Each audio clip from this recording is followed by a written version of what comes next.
Kulang po yata yung impormasyon sa post ko kanina, kaya eto para po sa paglilinaw at para po mas maunawaan ng iba. Pasensya na po kayo, kami pong mga staff ay hindi po pwedeng mag-schedule o maglista ng mga pasyente. Ito po ay para maiwasan ng palakasan o kamag-anak system. Si Doc Zar Candelaria lamang po ang naglilista o di kaya naman po si Bunso yung kasamahan namin kapag ka sinabi ni Doc Zar na ilista mo na. Kahit sino po sa amin hindi po pwedeng maglista basta-basta. Kahit po si Bunso makakapaglista lang kapag po may pahintulot ni Doc Zar Candelaria. Ito po ay para ma-assess kaagad ni Doc kung ano po yung kaso ng pasyente na inilalapit, kung saklaw ba niya o di kaya naman kung kailangan pa po talagang pumunta. Gusto po ni Doc nakakausap na kaagad ang pasyente. Muli po, si Doc Zar Candelaria po ang naglilista at kapag nag-walk-in po kayo, siya rin po ang nagsasabi kung i-schedule ba.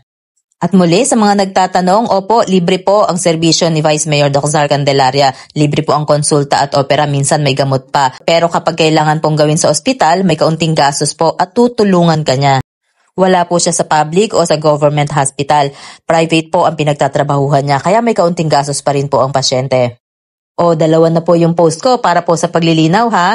Para po yung mga pasyente na nagnanais matingnan ay hindi po mahirapan at kanilang maunawaan kung papaano po ang paraan na makapagpakonsulta, makapagpa-opera kay Doc Zar Candelaria. May mga kaso po na hindi po niya saklaw kaya ipinapayo niyang magpatingin sa espesyalista o di kaya naman ay sa ibang ospital. Sa ganitong paraan niya po kayo higit na mas matutulungan. At syempre, respeto na rin niya sa ibang doktor na kapag hindi niya sakop ang kaso, hindi niya sinasaklaw. Ayan, sana nasagot ko na po yung mga tanong nyo ha. Dalawa na yung post ko. Pag hindi nyo pa rin po maunawaan, pakiulit na lang. Salamat!